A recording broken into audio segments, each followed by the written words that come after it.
What's up, my folks? I hope everyone is doing good. Um, you new guys in getting in dogs with starting out. This might be one of the most important videos I've made for you guys.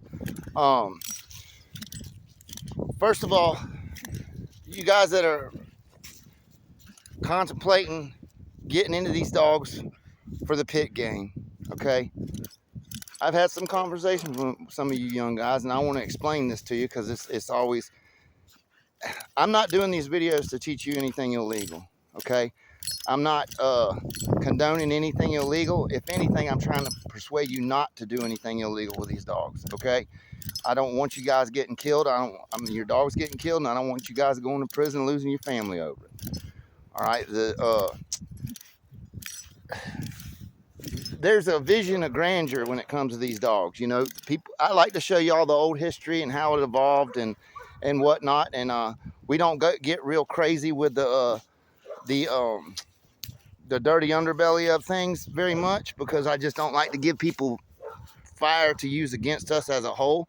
But the truth of the matter is, you know, the game changed dramatically in a couple decades. Okay, it's not like it was when I was in the dogs. When I first got into them and did that part of the game with them. All right, the respect level is not there anymore. You know, the only reason that we did it was to prove our family of dogs and to gain respect from our peers. That's why people match dogs. Now it turned into something different. It seems like now the only people that are into dogs, you got the people that love the dogs, or you got the people that love drama. You know, and there's a line between money in there somewhere. But the fact of the matter is that, you know, when I first started with the dogs, I was lucky and I was introduced to some really good older dogmen that had a lot of integrity, a lot of respect, a lot of knowledge, and they shared that with me. Okay. And when you went to a show, when I first started, there might be a 3-card show and you might have 35 people at the most there, you know, 33. And that's just how it was. And everyone there was dog men. Everyone there had their own family of dogs, or they were working their dogs, and they were showing their dogs. There was a lot of respect there. You know, you did real good. People would come up to you and shake your hand, tell you that was a great little dog, good showing, whatever. You know, there was no bullshit.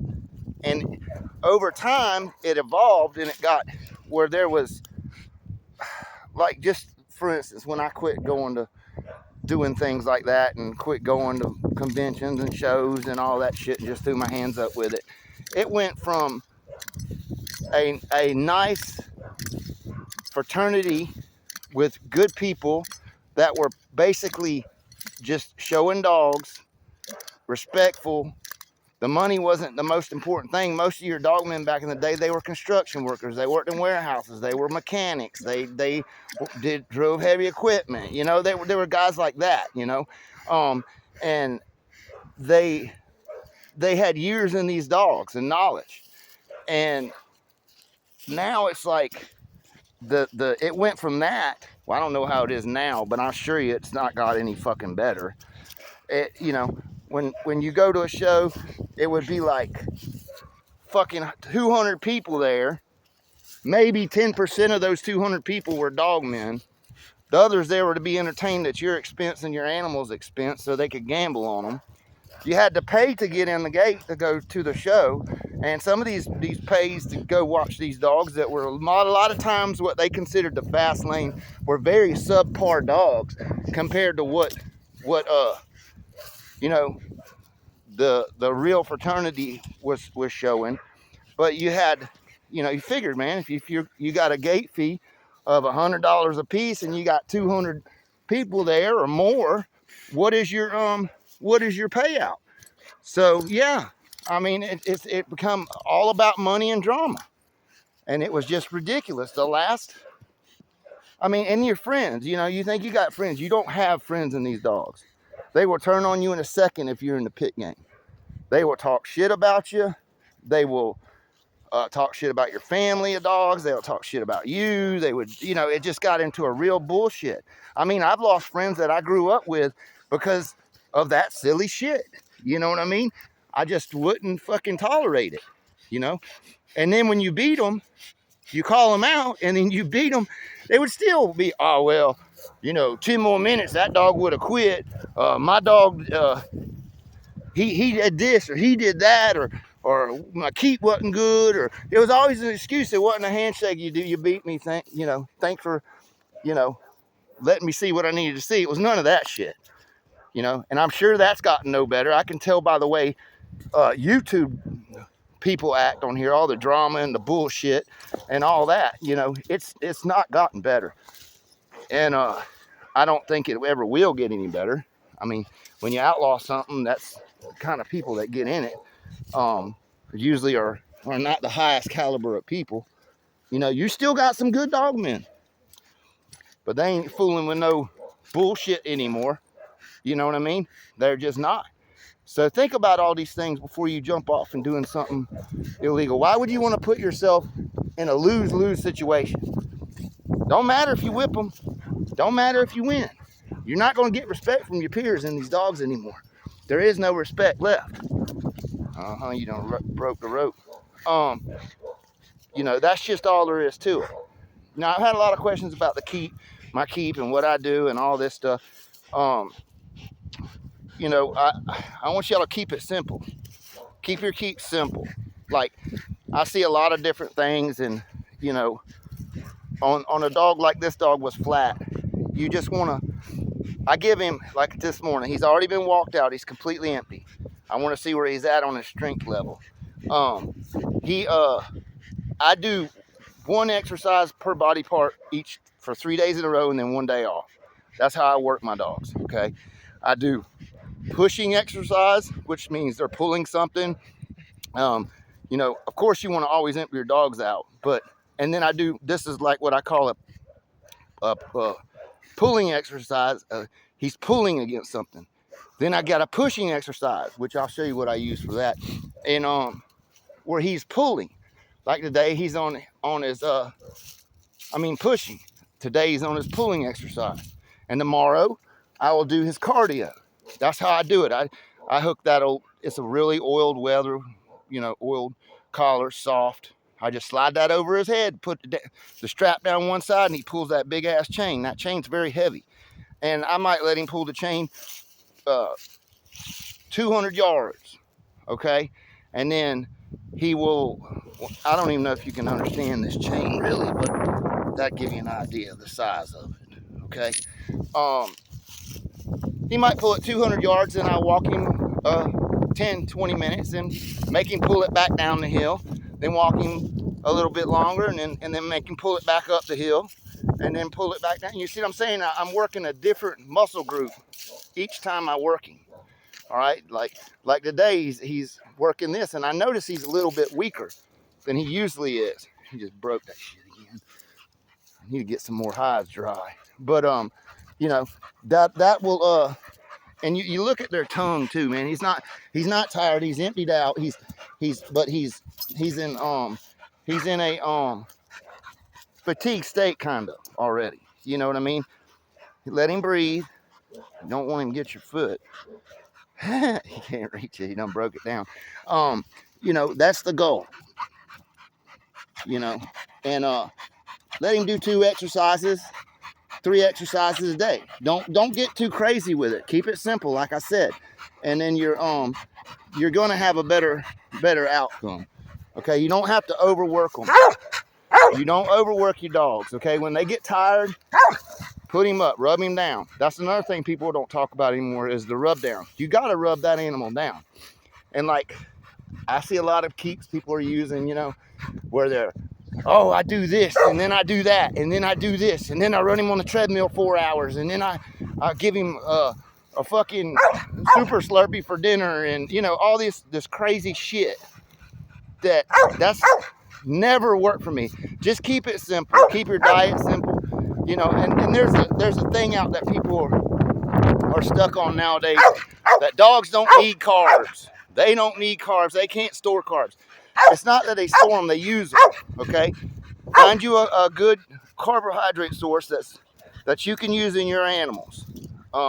And you're going to see a better energy level in these dogs. He didn't get no carbs last night. We were having that storm, and his feed was this is something that, like, if a dog's really in keep, you never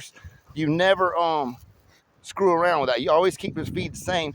But the way it was storming last night, he didn't get his carb in his feed. He got everything else but the carb. You can use sweet potatoes, or people call them yams or whatever. That's a really good carb for a dog. I'm gonna give you a little tip. Real organic egg noodles. Okay, that's a for some reason, man, I've been using egg noodles in my dogs for probably 30 years. And when I don't use them, it's a total different animal. Now, I don't use the egg noodles every day, okay? But I will use them. I might do sweet potatoes 2 days in a row and give him a shot of egg noodles, you know, when I got a real hard workout for him planned. Like right now, he's on the beginning stage of his program. He's not, he's just now ready. His body is just now ready to take work. You see what I'm saying? Don't never try to take your dog when he is not prepared for hard work and work him hard. All you're going to do is make him go flat or stale. You want him to be a raring to go, ready to go machine. Okay, he's like I've heard other people say this too. They are biological machines, but they have feelings. They have everything else. They know what fatigue feels like. Their body has to be able to handle it. It's just like you. You wouldn't go to the gym and just start cranking out, you know, when you got belly fat in you and all that. You're weak, fatigued. You wouldn't want to go to the gym and do a master blaster workout if you're don't have the proper nutrition or energy level. It's the same with your animal. And a lot of people can't see these things now in dogs. They think this is a dog, he's bred like this, he should be able to do this.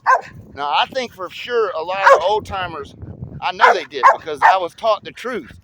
A lot of old timers would lie to you and tell you, oh man, you got to put that dog on that treadmill. You got to run him at least 30 minutes every day or an hour every day. Or that's not true. Sometimes less is better, especially if you're going to get into like competition hunting, like what's going, you know, there's what they call rallies now going on, which I'm really getting into this shit, where you might hunt all weekend with one animal, you know what I mean? And he has to be at a peak condition or he was going to fall out by Sunday.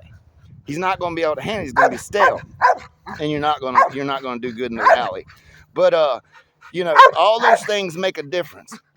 Like, I'll be honest with you, man. When I first started, I used to do all that crazy shit too, and do all these multiple workouts and walk them for fucking 6 hours a day, and do wind sprints and run on the mill and run on the carpet mill and do all this other stuff, and my dogs would be weak, you know.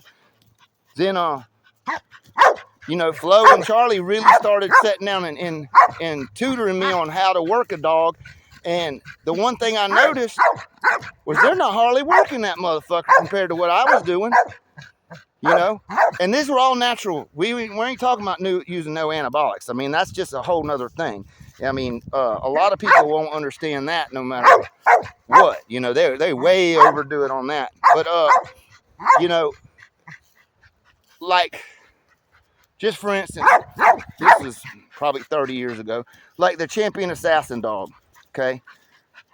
I watched how that dog was worked, and it was not what you would think, okay? Now, he was a very slow starting dog, and but he was the type of dog that the longer he was performing, the better he got, and that's just the way he was. So there was no sense in taking him and blowing him all out on treadmills and all that. It was a walk, 3 or 4 mile walk every day, a little flirt pole work, one or 2 days a week on the mill for 15, 20 minutes, good feed and lots of rest and clean water, and put up in a pen away from everybody else. I heard people say they leave their dogs on the chain. And if I had a concrete pad under that dog, there's no way I would seriously be trying to get a dog in good shape and leave that son of a bitch in the dirt. There's too much can happen. He can eat shit. The shit gets dusty. You know, imagine trying to be a real athlete and work in a damn rally one weekend, and your lungs is full of blood, dust. You know what I mean? All those things make a difference. Or you've been eating sticks, or you've been digging in the dirt and eating dirt and worms and shit like that. You know, those are things you need to think about. Every dog that's being conditioned for anything, I don't care if it's an ADBA show, I don't care if it's a pay hog hunt. You know, you always want your dogs in the best condition, especially if you're paying thousands of dollars to go hunt for a weekend. You know, if he's not got lungs on him, if he can't breathe and that cardio is not right on that animal, he is not going to be worth a shit. Now, I don't care how strong he is, because that strength's only going to get you so far hog hunting. You got to have endurance. You got to have good cardio. You got to have good stamina. You know what I mean? You got to have it. And a lot of people overlook that, or they leave their endurance on the treadmill. A lot of people leave their endurance on the treadmill.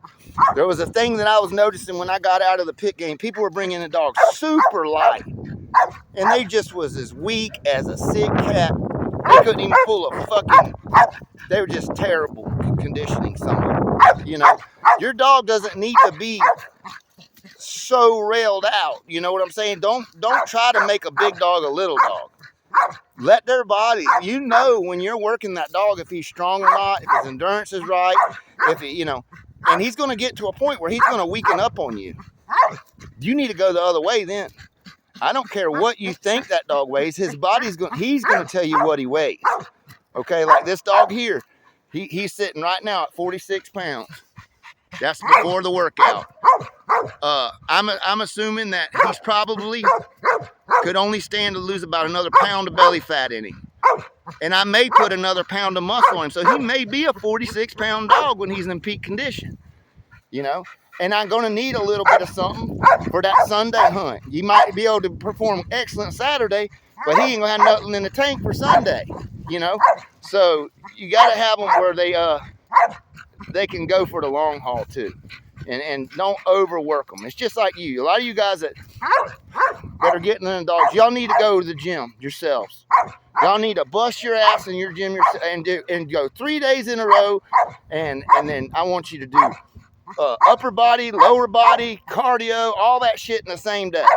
Do some deadlifts too, heavy as you can pull them. Do that shit 3 days in a row, and then come back to me and tell me if you think that's fair to do your dog's all body workouts 4 and 5 days in a row. Because, I mean, yeah, they're harder than us and they're tougher than us, but they're still basically like us. So understand these things. Keep it simple. Keep it simple.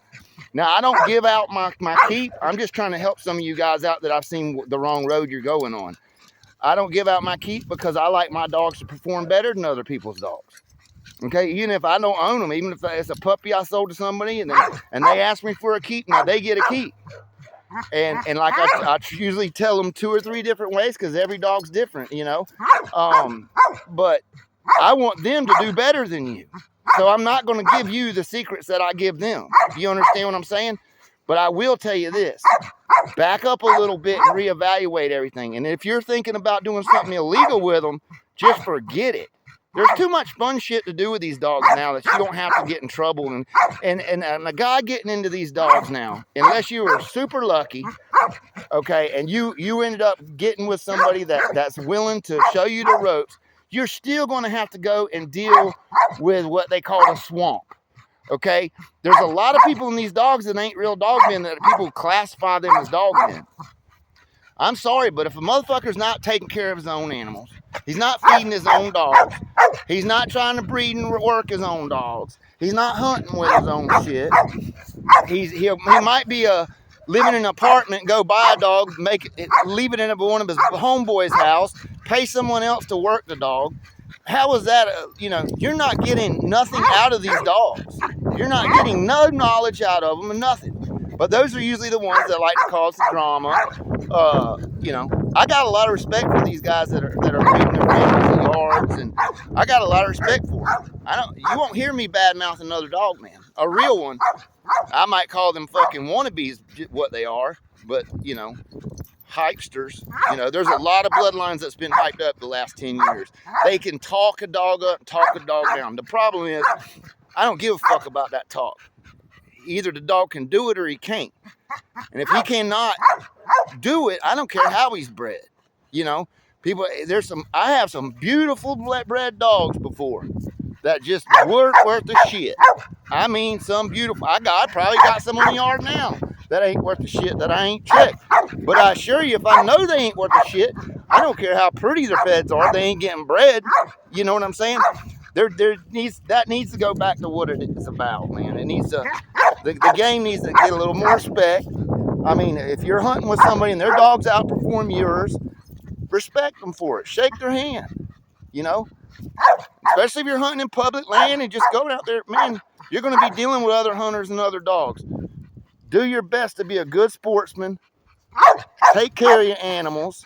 If that dog doesn't do well and you fucked him up, whose fault is it? Is it his or yours?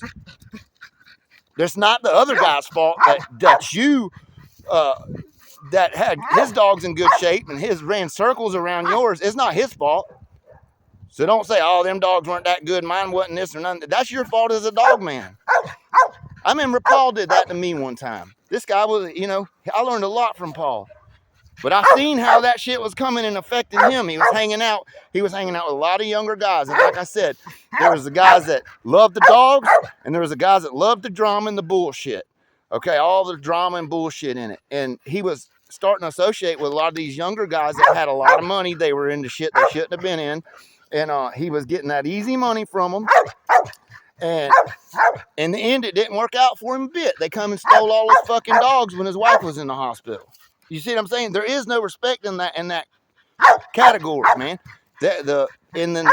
When you got real good dog men that are respectful and honorable, they're not going to deal with somebody messing with clowns.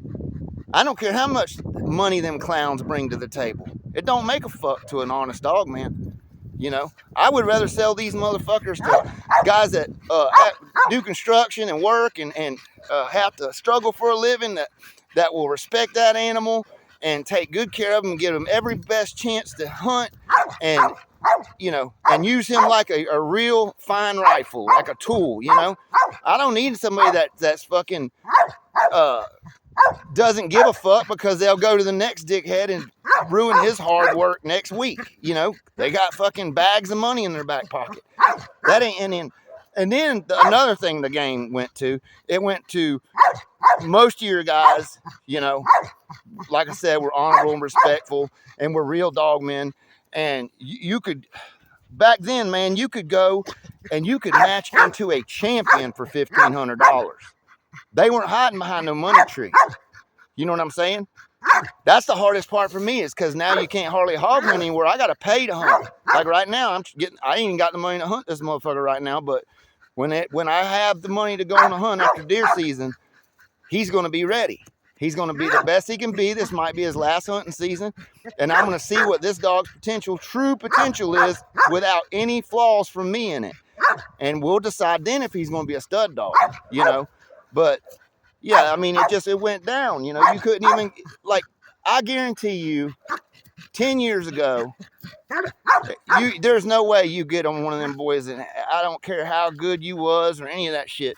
They can talk all the shit about you want, because you ain't gonna get on them for no $15,000, $20,000. No single man unless you're a rich son of a bitch.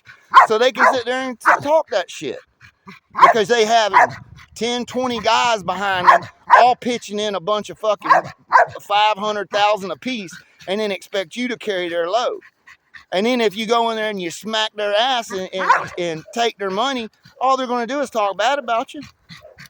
Why would you even set yourself up for a situation like that? There is no winning when it's like that. No winning at all. So you guys that are thinking that shit, get it out of your head. Now, you guys that want to have your dogs in good shape, I don't care if it's for a walk climb, a weight pool, catching hogs or hunting. I mean, you learn how to work those dogs accordingly. I mean, all this stuff, like we've been sitting here talking. He ain't been pulling, but look what he's doing. He's working that body. All that is time. That's time he's working. Even barking like that, that motherfucker's using energy. See that fat starting to boil at the bottom of his jaw? He's burning that fat out. That's what you want to see in a dog. You can let a dog, take him out of his kennel, okay, and put him on a chain like this. If that son of a bitch just nothing but run circles, just run circles. He's working himself. Understand all that. You got a dog that you leave on a chain all day that runs that motherfucker nonstop. You're regulating his food. And then you take him off the chain when you get home from work. You walk him 3 or 4 miles. Then you put him on a flirt pole. Then you make him do ran sprints. Then you put him on the treadmill. Then you make him pull a chain. Then you make him do all this shit. He's overworked. He's going to be overworked. That's why the keep pen is so important. You need to have that motherfucker resting and away from activity where he can drink clean, cold water, stay in rest and sleep as much as he wants to, and have as much good food as he can take in. Then you work that off of him. So all these things you need to understand. You know, some dogs, you know, that work themselves on the chain like that, you hurt them by doing a keep on them. If they're left on the chain, you're going to hurt him. He's going to go stale because his body will not be able to take it. So, and then once they go stale, I don't care how good a dog you got, he's not going to be that good. I have seen some of the best hounds I've ever seen run stale, and they run like shit. Okay? I've seen the best catch dogs in the world be stale, overhunted, overworked, and they look like shit. Don't even look like the same animal. So keep it simple, stupid. That's my key. That's my tip to you guys that's working these dogs. Keep it simple. Don't get all crazy with a bunch of fucking supplements and all this shit. When you add things to a dog, do it one thing at a time so you can see the result. Don't say, well, I'm going to give him some of this and some of this and some of this today. Because if something gives him a bad, if he doesn't agree with something, or it makes him blow hot, or he just was weak, or it gives him the run, you got to know what you added to what did it, okay? You want to take all the equations out and add what you want. That's the thing about a keep. You're adding what you want to take out the dog every day. All right. You can't, you know, and whatever you do, don't go into the, you know, I've had a lot of people talk about dog food. What dog food? Right now he's on, I had a question about black gold. There is black gold here. There's only one place that sells it in my region, and that's what I'm getting. I'm getting the black gold purple bag. I think it's $32.21 or something like that. It's for working dogs. That's the kibble that I'm using in my feed program. I have used all kinds of feed. I had a lot of questions about the Pro Plan. I tried the Pro Plan. I didn't like Pro Plan. I'm not going to lie to you. I didn't like it. The dogs didn't seem to like it. Now the black gold, they like it, and it seems to keep them, you know, a lot of power, a lot of strength in them. It seems to keep them going good. So anyway, folks, yeah, consider all those aspects before you get into these dogs. If you're getting in these dogs with the wrong idea, man, there's so much more shit you can use your money and your time for. I mean, you're not going to make money on these dogs. It takes a lifetime before you start recouping any dimes that you dropped on these dogs. Okay, you know how much money you're going to put into raising the animal, feeding an animal, working with the animal before you could even consider doing anything in that. And then if you go buy it, say you're going to do like, oh, everyone's so fond of doing now, it's a get it now situation. You know, society just has no patience no more. They go out and you'll buy somebody's hard work. Well, you might not understand that animal. You're green as hell. So you're going to pay somebody to work that dog. They're not going to do as good a job as you think. Very few people will take care of your dogs like you are. So you need to understand all these things and do them yourself, you know. And then to get, like I said, get in the game, you're in a lose situation. There is no winning. There's no fucking winning. And just know that. Get into something. You're better off buying a good hound and joining a hunting club. And enjoying that, and that way, if anything happens, you're fucking straight. They ain't nobody. You can be killing a hog right there, and the game warden and law can pull up, and they won't do a damn thing to you. They're glad to see you doing it, you know. But just think about those things, guys. Really do, because it's not some big grandiose, glorious thing. It's not. It really, I cannot see the game have gotten any better in the last 20 years. I just can't see it. I can't see where it's gotten better. Every time that something is taken to where it's real illegal, you're going to get a lot of people interested in it that don't have a clue of how much work and energy you got to put into them. But anyway, folks, y'all take care. Y'all stay safe. Keep on bulldogging, but be very smart. Make good decisions. Y'all take care and keep safe. And like I said, keep on bulldogging and do it the right way, guys.